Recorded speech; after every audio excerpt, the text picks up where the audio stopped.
Some languages out there have grammar so insanely complex that linguists literally rank them as nearly impossible to master. Yeah, and you're not alone, because trying to juggle all the verbs, weird endings and rules with 400 exceptions is a very real pain in the So I went hunting for the 5 worst offenders of all. Languages with grammar so extreme you'll wonder how anyone speaks them at all. My name is Olly Richards. I speak some of the languages you're going to meet in this video, and I've even written books to learn some of them, like this one here, which happens to be the least painful in our list of 5. كل شخص عنده شهر معين في السنة بيكون مهم بالنسبة له، اللي هو الشهر اللي بيجي فيه عيد ميلاده. تشرب إيه يا باشا؟ تشرب إيه يا باشا؟ Arabic looks beautiful, mysterious, artistic, but the way that Arabic arranges words in a sentence will drive you absolutely nuts if you don't make friends with it first, because Arabic doesn't say the cat ate the fish, it goes ate the cat the fish. Lesson 1, this is going to be very different from English. So let's start with the big idea. Arabic builds words from tiny roots, and these roots are usually 3 consonants that carry a basic meaning. And then to create words, it takes vowels and ending and swaps them around within the framework of those 3 consonants to create new words. So take the word for travel, for example, safara. Now, at the root of this word is 3 consonants, s, f, d.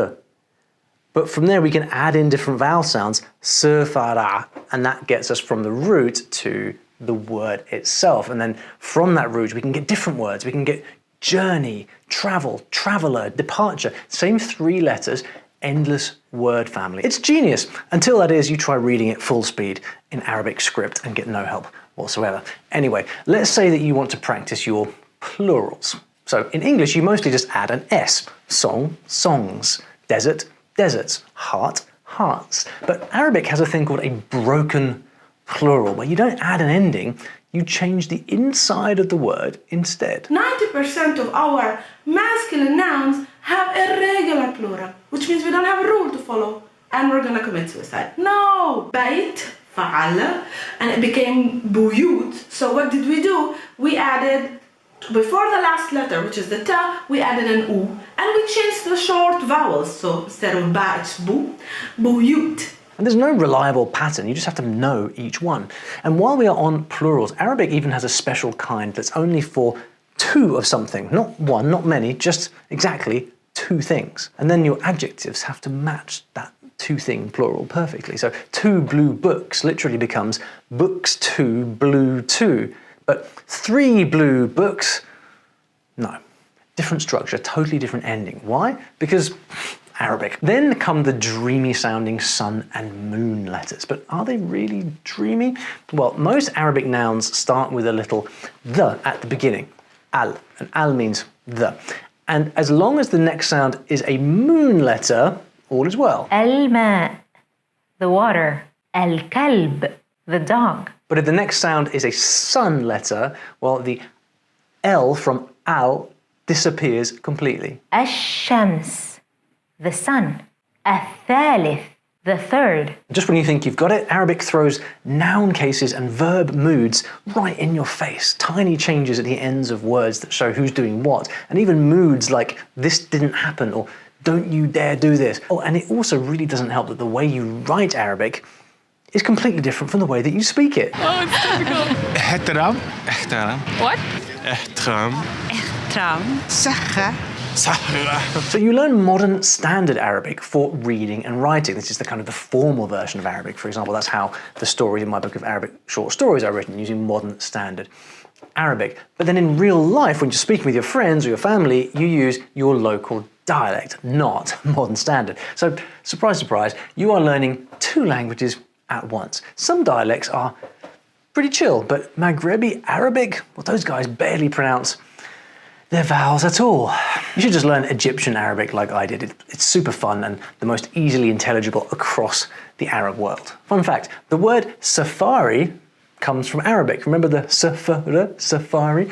But it's also Swahili. Isn't that cool? That's why these 2 share a bubble in my language difficulty guide. We'll come back to that. But let me show you something that will help you learn languages a lot faster. Because a hard language like Arabic is super exciting to learn, but you have to do a ton of listening to native speakers, or your ear will never get used to the real rhythm and pronunciation of the language. The best way to do that is with movies, shows, music, and podcasts, all the good stuff that native speakers themselves watch and listen to at home. Problem is, every time you try to look something up in Arabic, you get that annoying message, this video is not available in your region. This probably happens to me about 7 times a day. At least it used to until I started using NordVPN, who are kindly sponsoring this video. And here's why I like them so much. Nord lets you teleport your internet to another country in seconds. So streaming platforms cannot geo-block you based on where you live, which means you can unlock shows from 118 plus different countries instantly. Movies from Egypt, soaps from Brazil, TV from France, whatever the hell you want. If it streams somewhere, you can probably get it with Nord. And this is essential for language learners because the fastest way to improve listening is to binge native content that you actually enjoy. And with Nord, I can watch my Spanish show in the morning, jump to Japan at lunch, and finish the night in Brazil without leaving my sofa. Plus, NordVPN also protects your devices so that hackers cannot spy on you when you're using airport or coffee shop Wi-Fi. So yes, entertainment plus security equals a big win in my camp. If you want to try it, go to nordvpn.com/Olly Richards or hit the link in the description. Right now, you get 4 extra months free on a 2-year plan plus a 30-day money-back guarantee. So you can literally try it for a month, then decide if you want to keep it or not. 0 risk. So grab the deal at nordvpn.com/Olly Richards or click the link in the description. Right. Back to grammar chaos. Strap in. Juttu, mikä mulla niinku tällä hetkellä on, että minkälaista suomi-aiheista sisältöä mä haluan tehdä, koska on aika paljon eri osa-alueita. On niinku vaikka videot semmoisille, jotka niinku muuttaa Suomeen, niinku rahansäästövinkkejä tai miten ovat pankkilit, tai sitten on niinku... Finnish, with a double N, looks peaceful from a distance. Blue lakes, quiet forests, but don't let that peace fool you. Underneath is grammar so chaotic it could make a Viking cry. See, Finnish doesn't bother with little helper words like in, on, or from. It just glues that meaning straight onto the word itself. You don't say in the sauna, you just change the word sauna to mean in the sauna. There are 15 of these endings, each one telling you if something is inside, outside, moving towards, coming from, coming somewhere. So instead of learning prepositions, you memorize 15 ways to describe your position in a snowstorm while you desperately search for the sauna. But before you can even pick an ending, you have to face something called vowel harmony.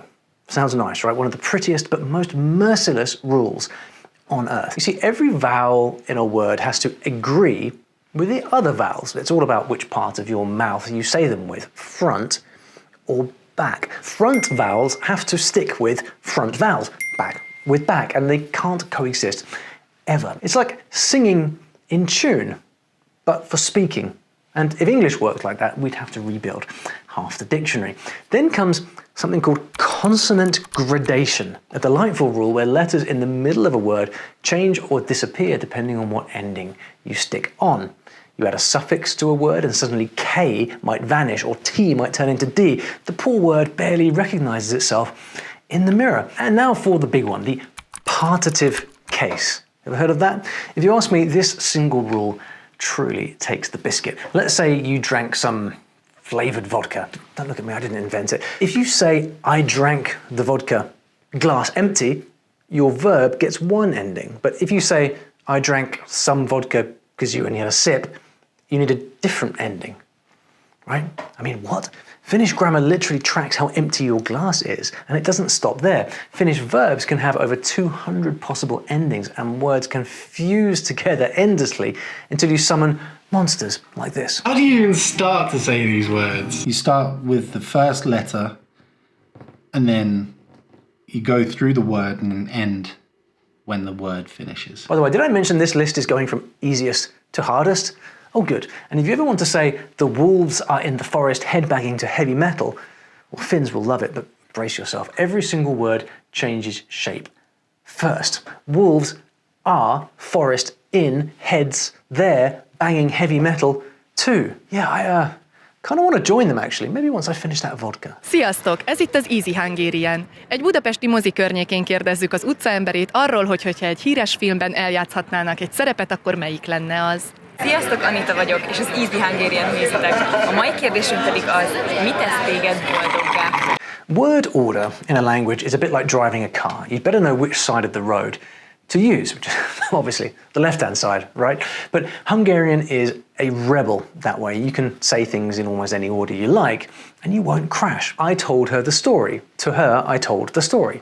The story I told to her. It's all fine, just depends on what you want to emphasize. So what's the hard part? Well, it's figuring out what the heck they are saying. And the grammar might be the most mind-bendingly difficult in all of Europe. Not surprising though, Hungarian is surrounded on all sides by languages that are not related to it at all. And here's the deal. Remember all that world-building drama in Finnish?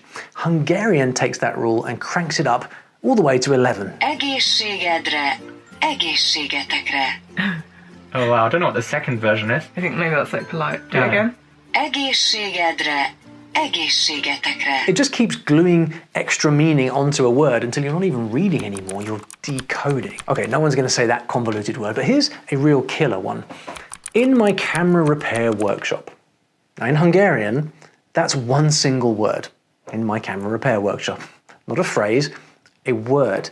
Seriously, Hungary could weaponize words, and it doesn't stop with nouns. Hungarian does this to adjectives too, you know, those little describing words, and it starts small, like you take something that's great and make it wonderful, cute. But now watch this thing evolve.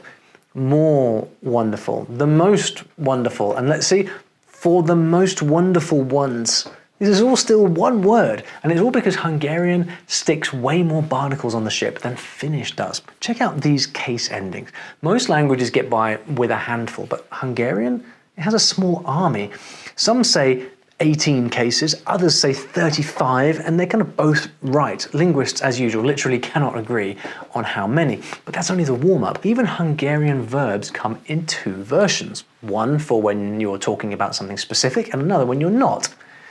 Why is this my life, seriously? And remember vowel harmony? Yep, Hungarian has this too. You've got to harmonize those vowel sounds, people, come on.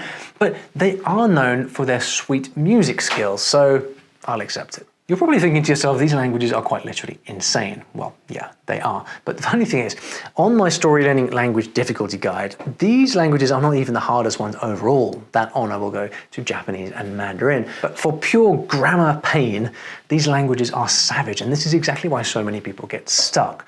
Not because they lack motivational talent, but because nobody warned them what they were signing up for. So they waste months and burn out and they give up before they ever get fluent. That's partly why I made this language difficulty guide, so that you all know exactly what you're getting into with your new language and you won't quit halfway through because you already knew what was coming. If you pick a language that matches your brain and your life, well, you will learn faster, you'll actually enjoy it, and finally become someone who speaks another language.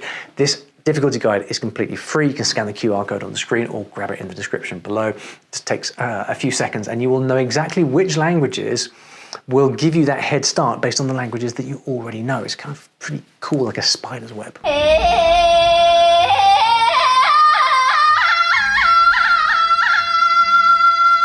Testelera, yemi latinzi chanjuye, aniga arileni logic duera, ane tiring tanda di Rubin Museum ge tadi street fair. Now, most people who speak Tibetan are Buddhists from birth, which might explain the discipline it takes to master this grammar. Hey, discipline can be fun. Now, Tibetans don't think of grammar in the same way that we do. Several tricky systems stack on top of each other and you have to make the right choice in every single sentence. That alone makes it top tier hard. Speakers have to show how they know something. Did they see it? Did they hear it? Were they told?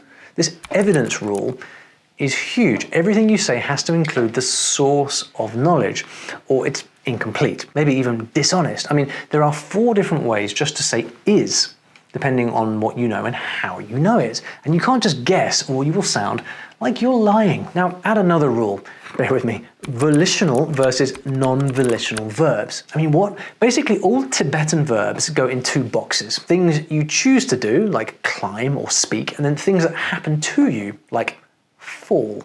They get different endings. And if you mix them up, well, the Tibetan grammar police will come looking for you straight away. And if you think honorifics are just for Japanese, in Korean. No, Tibetan has full-on status grammar. You speak up about others, you speak down about yourself, and these are completely different nouns and verbs, of course, depending on respect. Say I'm talking about a teacher. Their hand gets a fancy word. My hand doesn't. Yes, hand. Ngaso niri kimitsi nang larwa mi mampo chingana nang chimikiare ngaso chizuna degore le kachegore pukutagore karina dinde. You can't even say the word I without deciding just how self-deprecating you're going to be. And there are also 6 grammatical cases to show who's doing what to whom. And Tibetan is a tonal language, so your voice pitch can flip a meaning completely. Ngul. High tone. Ngul. Okay, ngul means, you know, silver. It became the Tibetan word for money. Ngul yagin be.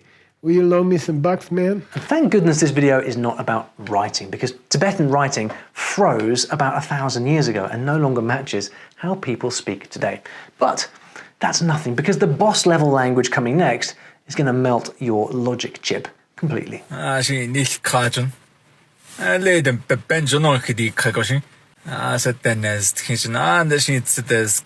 Okay, so forget everything you've seen so far. No more cute party tricks from these other languages, because this language doesn't even follow the rules of Earth. Here's why it's so brutally hard.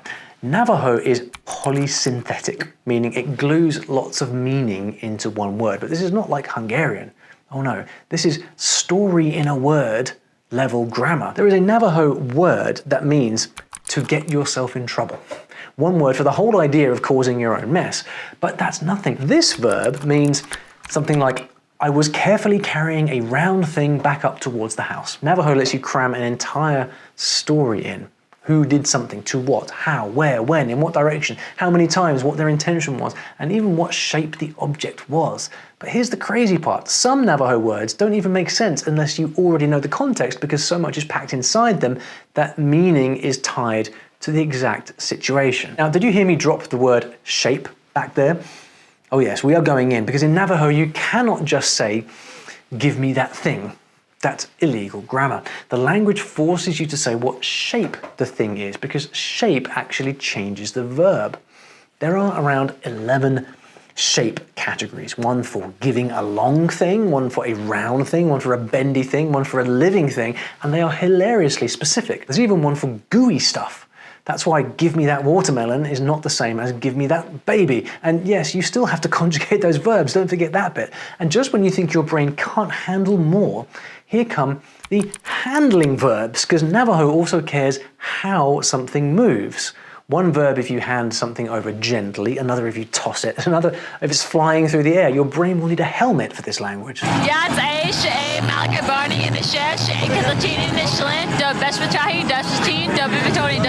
What about nouns? Well, I'm glad you asked. Many things that are nouns in English are actually verbs in Navajo. The word for an army tank is quite literally vehicle that crawls along, makes loud explosions, people sit on top. That's the word. And you know how most languages use first person, I, second person, you, third person, he, she, they. Navajo has a fourth person. Of course it does. You use it when you don't want to say someone's name. But the most savage grammar rule in Navajo is animacy. Animacy ranks the entire universe by how alive something is. And grammar has to obey that ranking. Humans outrank animals, animals outrank objects, and well, lightning somehow ties with humans. It's fair enough. Who do you think is going to come out on top in a battle with human versus lightning? And why does this matter? Because it decides what sentences are even allowed to exist. In English, you can say, the rock hit the man. But in Navajo, that's an illegal sentence. The rock is too low ranked to be subject over a human. So your only options are, the man was hit by a rock, or the rock caused the man to be hit. Anything that keeps humans on top of the power ladder. But you know what Navajo doesn't have? Adjectives, that's what, and I will let that haunt you for a bit. And speaking of things that shouldn't be possible, wait until you meet a man who learned 4 of these languages from this video, and then another 22 just for good measure. That story is so insane, I had to make an entire video about it.